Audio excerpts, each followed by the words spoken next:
As we know, there are massive demonstrations going on in Iran. Anti-government, they want to topple the Ayatollahs, the jihadi regime. Now, there are those who are putting up clips and screaming that it's all Israel's fault, as if this is a bad thing. It's a good thing that the regime is going. And yes, it's a good thing that in the 12-day war, Israel knocked out much of Iranian military abilities. And with the Americans, damaged their nuclear program quite heavily. Let us recall something. Iran built a 7-front ring of fire offensive framework against Israel. Let's review it. Iran itself, Hezbollah, Shiite militias in Iraq, the Houthis, the Syrian regime that collapsed, and then Hamas, both in Gaza and the West Bank. Why should Israel stand aside and not destroy Iran's potential? They're the marionneteer. They're the ones who control everybody. And they wanted the extermination of the Jewish state.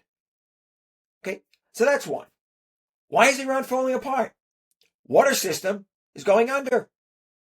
They have maybe 10% of the amount of water necessary for Tehran. It's the middle of the winter. Yes, there's been a drought and all that, but it's mismanagement and corruption. And we know that the Revolutionary Guards and the regime, they're the ones who own state infrastructure. So that's just water, and Israel and the Americans don't touch it. Nobody does. Same thing with the electrical system, the grid. And we speak about agriculture.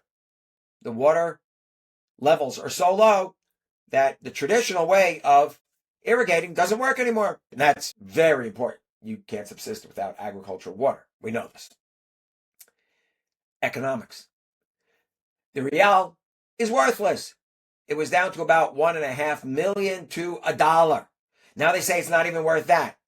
Iran has no currency for trade. Suppose they have about $25 billion in foreign currency reserves. I doubt it's even that much. But that's nothing if you have a population of over 90 million. Do you know that the Iranians have invested $3 trillion, or just about, some say it's a bit lower, but what difference does it make, in their nuclear program, ballistic missiles, offensive military capability since around the year 2000? That's over $100 billion a year. When at the best, their GDP a few years ago was worth about $450 billion.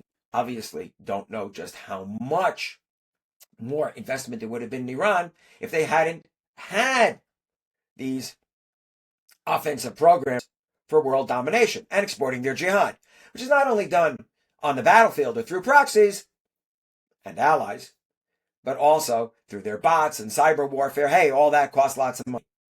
They obviously suffered a lot of sanctions as a result. Did some damage? No doubt. In these past demonstrations, it said that between 3,000 to 12,000 demonstrators have been killed. Now, these are unarmed demonstrators.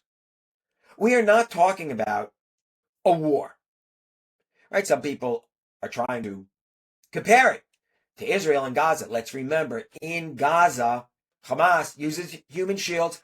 Hamas embedded in the population, and a good third of the population supporting them, helping them whenever they can.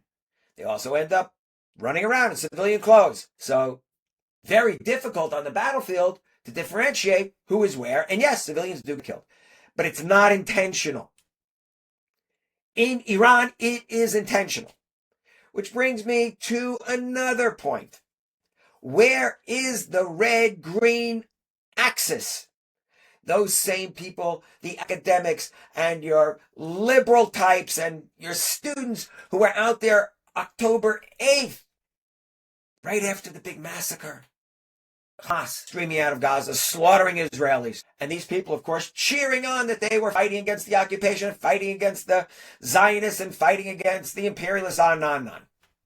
Of course, which is all a lie. They went to slaughter. True jihadi fashion. I suggest you read some jihad literature. I could send you some if you ask for it. But where are they as pertains to the Ayatollahs? Killing civilians who are unarmed in the streets, mowing them down. Where are they? Now, I understand the Greens. They favor the Ayatollahs. They want a jihad. That is their ultimate objective. Just like with the Iranian Revolution, there was a red-green axis alliance. I know people have forgotten. But there was what's called the moderate phase.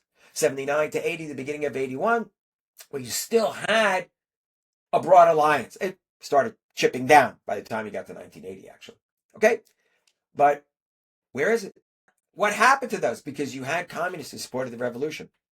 You had socialists. You had people in the middle. They were all purged. They had to flee. They were thrown in jail. Many were murdered. Thousands.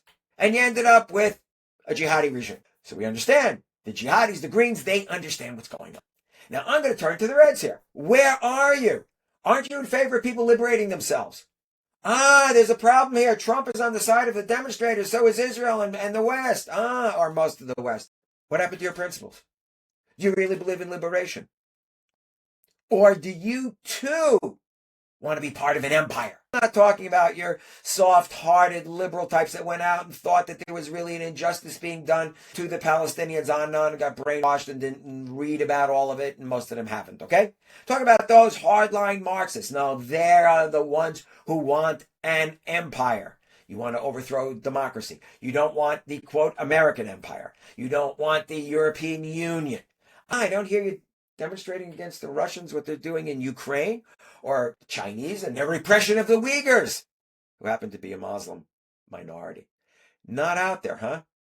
So let me just ask one more question.